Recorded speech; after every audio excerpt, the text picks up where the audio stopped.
I am joined from Washington, D.C. by Max Blumenthal, who has been on this show a few times. And people may know that I'm a very, very big fan of Max and the work that he and his colleagues do at the Grayzone. I think it's basically the best journalism on U.S. foreign policy, geopolitics, national security from a critical, I suppose, dissident perspective in the last many, many years. I stand by that. I say that every day. I still have not seen anything that you guys have done that I find objectionable or even wrong in any significant way. But I think you've been making the most important critiques consistently, basically daily. And I've had several of the Gray Zone people on the show recently. I had Kit Clarenberg and Wyatt Reed on the last couple of weeks. And I just think what you're doing is crucial. And this is why you and I together are putting on an event celebrating the work of the Gray Zone at the Icarus Festival this year is actually devoted entirely to the Gray Zone. And that's August 23rd at the Williams Center in Rutherford, New Jersey. And you can find that information on Max's social media, on my social media. Um, and I'll probably put it in the show notes for this as well. So click on that, take a look. Rutherford, New Jersey, August 23rd, a full day of Gray Zone followed or capped off at night with a full comedy show with Jimmy Dore headlining, and I think possibly an opener named Max Blumenthal. Are you going to do a comedy set? I might tell some jokes. I feel like there's a lot of pressure right now with events as they are to make light of things. It's a real unprecedented challenge, but I think I'm up for it. You did it last year. Yeah. It was Things it have was gotten even darker since last year. true, but yeah, it And was and it's funny, it's always funnier when a Democrat is president for some reason. it's always better to be in opposition against the Democrats. This is true. Yeah. Yeah, well, I think I have a feeling you're going to do it, and I gotta, and this is not blowing smoke. I said it to you at the time, and I've said it since to many people. Your set was killer. I Thank gotta you. say, I was sort of surprised. I mean, you're the only like sort of radical political intellectual I've ever heard of who's actually funny on a consistent basis. So, um, Yeah, I could have gone that route as a career, I think, yeah, just because of I was like always the class clown and I grew up in me too. an environment where there was just always something to make light of. But if I had done that, my life would be just, I think my life would be much less Terrible. happy and satisfying. I mean, just I would not want to embark on a career as a comedian No. under any circumstance. Did you see that? Did you see that Louis episode of the Louis C.K. show from like a decade ago, where it's about some comedian friend of his, lifetime comedian, who's like kills himself because it just he realizes the life is so terrible. It's just I saw some of the show and it's like, the opening theme is like, Louie, Louie, you're gonna die. And the whole show is just about him being like a sad sack who's self-loathing and like the yep, whole masturbation scandal that he got involved engaged in. It didn't surprise me at all. Like you have to be sort of a self-lacerating, masochistic person to get up on stage again and again and subject yourself to the judgment and scorn. I mean, exactly. I remember I did one set once in Nashville at like Zanies. It's like a big club. Yeah. And it wasn't like my kind of crowd. Like my kind of crowd is a more East Coast crowd that gets Jewish jokes. And they didn't know what the hell I was talking about. And it Mm. felt like I've never felt more alone in my life. Can't imagine in Nashville talking about Gaza. I was Yeah, like, who let all this general audience people in here? But right. so Icarus, I mean, that's really what Icarus is about. It's not a celebration of the gray zone. It's more just kind of like a place to find community with critical thinkers. And, I think we're starting to impact the mainstream discussion in the way that younger people who don't and didn't initially identify with being, a dissident, didn't identify as being a dissident or anti-imperialist or just starting to see things. Yep. But yeah, it's just a place where you'll find like-minded thinkers, and I think it can be therapeutic to be there for a day and just participate in our panel discussions. So the panels that I've done in the past at Icarus over the past 2 years have featured some of the best Q&A sessions. that I've been a part of. I mean, Yep. some of the smartest people show up, and I get into some of the most interesting conversations with people in the hallways there. There's one guy who's like Mhm. the head of an NRA chapter, but he's an Yeah. anti-imperialist. Yeah. Right. Um, I know him. Yeah. Exactly. No, it's a wonderful event and it keeps getting bigger. Each year we've done it. It's, I think, doubled in size every year we do it. And so we this year and last year, Grayzone and Jimmy Dore turned out to be the biggest draws we've ever had. So that's why we decided to do it again. You guys bring people out, and it was an awesome event. It was an awesome event. So I'm really excited. August 23rd, everybody get your tickets now. They are selling fast. I'm not kidding. They've been on sale for 3 days, and we've sold about a quarter of the tickets already. So it's going fast. so Um, it's in Rutherford, New Jersey. The ad doesn't say where it is. It just says Williams Center. okay. It's the Williams Center in Rutherford, New Jersey. The Right. theater in which Jimmy Dore will do comedy is a historic, incredible theater. It has to be seen. I mean, it's really just worth sitting in that theater Yep. alone for the Yep. experience. But yeah, I also Rutherford's a kind of a cool town that I didn't know about before this festival. Me neither. Yeah, before I started working on the Icarus Festival. Yeah, it's So great. it's a great place to spend a weekend if you're anywhere on the East Coast. Yep. So I really recommend it. Awesome. All right. Well, let's yes, do the Icarus Fest. We want to see you there. It's gonna an amazing event. So let's talk about how, yeah, man, Max Blumenthal, you've been actually changing some of the narrative. It's kind of amazing. I would say not even since Gaza, I would say since Ukraine. I would say beginning with February 2022. Since then, don't you think? I don't know what your audience numbers have been, but I think they've gotten a lot bigger. And I've seen you've seen this too. I mean, you've seen just the discourse around U.S. foreign policy in particular just change and move in your direction and our direction. And I've been doing this stuff since the 1970s, 1980s. I've never seen this really. I mean, the anti-war movement in Vietnam, I was a small child. I mean, that was sort of significant, but it didn't actually end the war. And then during Reagan, the Central America Solidarity Movement, which I was a part of, did we accomplish anything? Maybe, but not. We didn't change the discourse. People, it didn't become contra didn't become a household term. But now, I think this is different. I think we have change, and especially I think led by the gray zone. I think the general consciousness, if there is such a thing, of Americans has significantly shifted, and we can talk about the numbers. We have the numbers. Certainly on Israel, they've shifted dramatically. But I think even on Ukraine and NATO and sort of the idea of an American empire. What have you seen in the last 3 years? Is that or is it? I don't know. Do you know Daniel Bessner?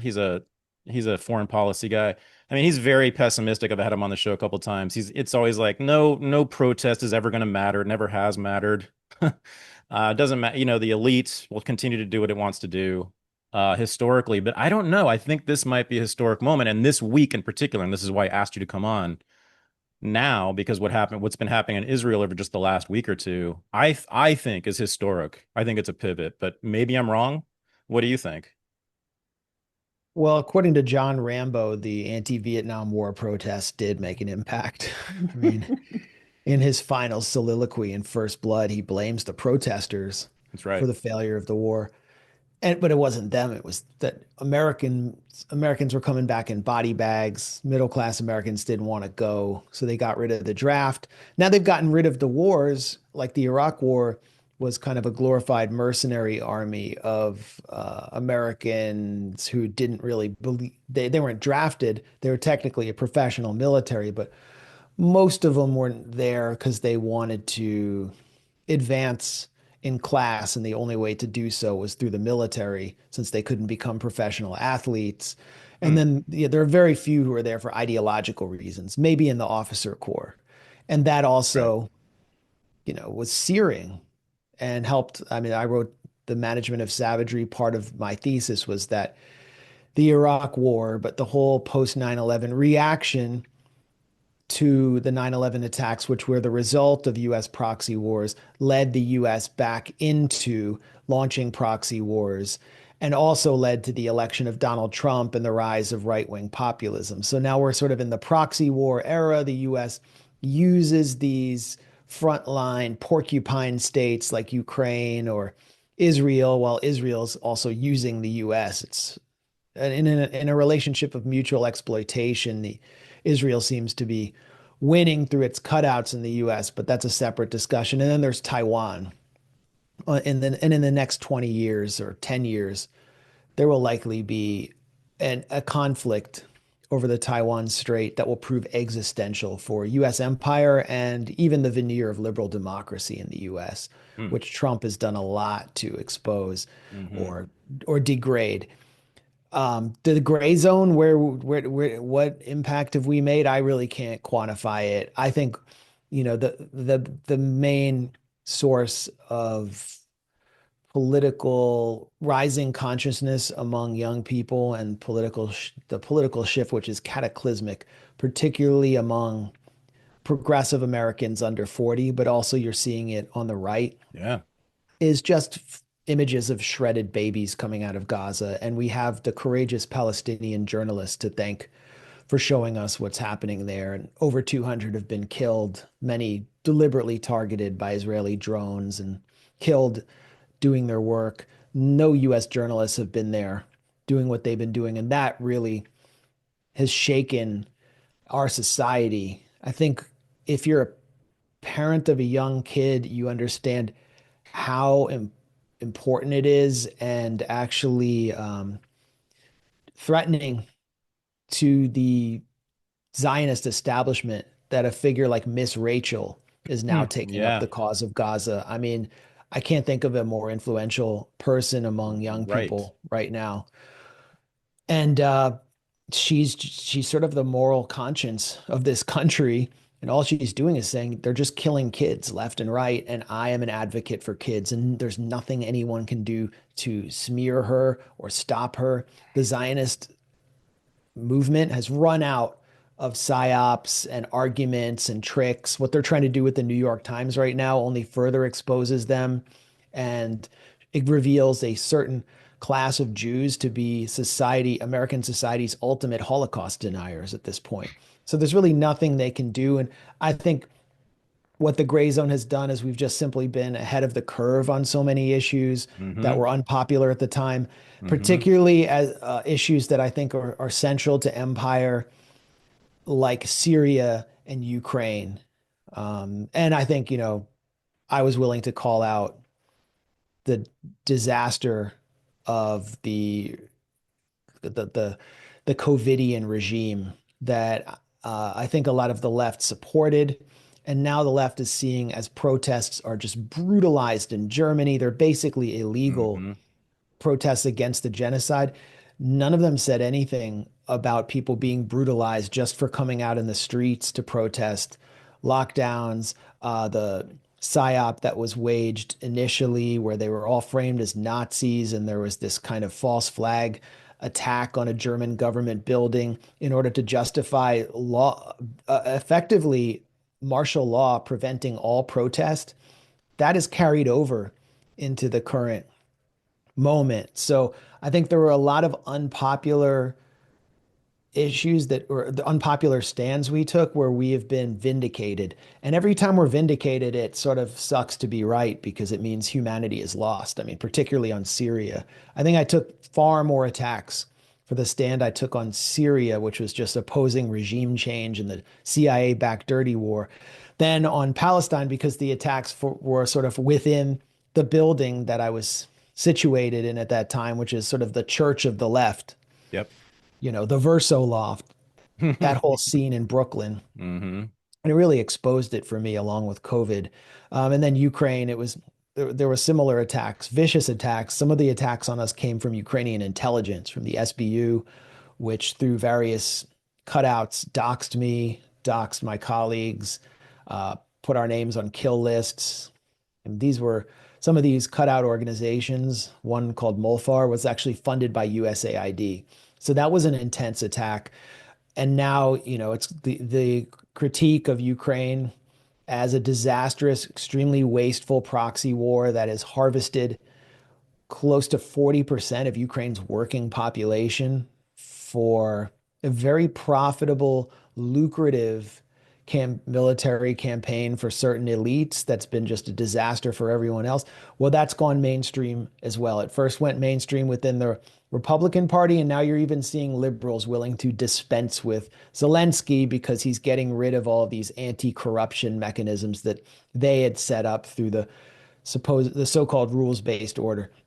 But at the heart of it all now is Gaza. It's just Yeah.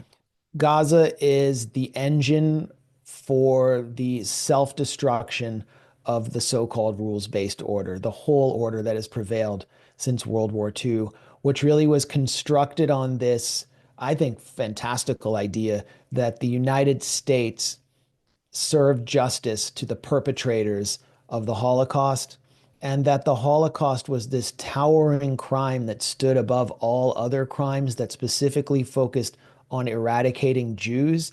And therefore, one of the answers to it was the establishment of a Jewish state. Those two sort of pillars of the post World War II order have just evaporated in the past 2 years, and they will never be restored. Hmm. So yeah, let's talk about this. Because I think this is a turning point, I think you would agree in the war. It looks to me like Israel in the last week has, for the first time, and its sycophants in its various podcasts.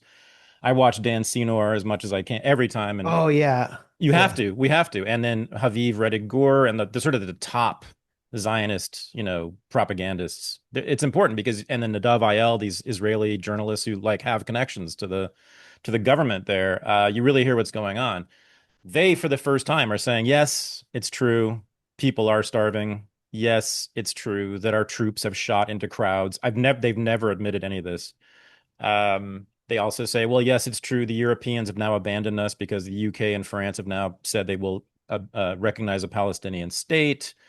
And then there's these British doctors and American doctors reporting on all sorts of news outlets about the target practice by snipers against children, which I still have a hard time. Even it's just thinking about that's difficult. But like, so blocking baby formula, just the heights of cruelty and sadism and genocidal behavior.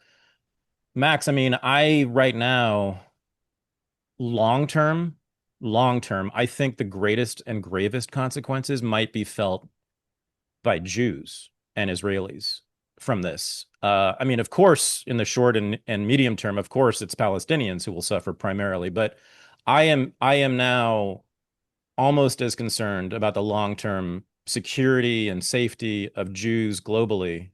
And because of this, I just don't see how anti-Semitism can't continue to grow. And now it has real purchase. It has real evidence because Israel for 100 years has been saying we kill children in order for Jews to survive. Jews can't survive unless we do this in Gaza, unless we kill these children, has been the argument. So we see that, to me, it's the greatest blood libel in history against Jews. Jews have been proven by Israel to be baby killers. And I just don't see, and I see, these real anti-Semites who now are appearing in my social media when I publish something or do a podcast about Israel. They come on and they say, "That's great, man. I want to hear more about the Zionist Jew conspiracy and tell me more." And I'm more and more having to educate anti-Semites who are anti-Zionist. But I really fear the future for Jews because of this. And I think that every Jew on the planet right now and going forward forever should be distancing themselves, disowning Zionism as a project in Israel for their own good. And it's just a terrifying thought. My son is Jewish. I'm part Jewish. Everybody I know and who's close to me is Jewish. It's important. I love American Jews. And I'm really worried. What do you think?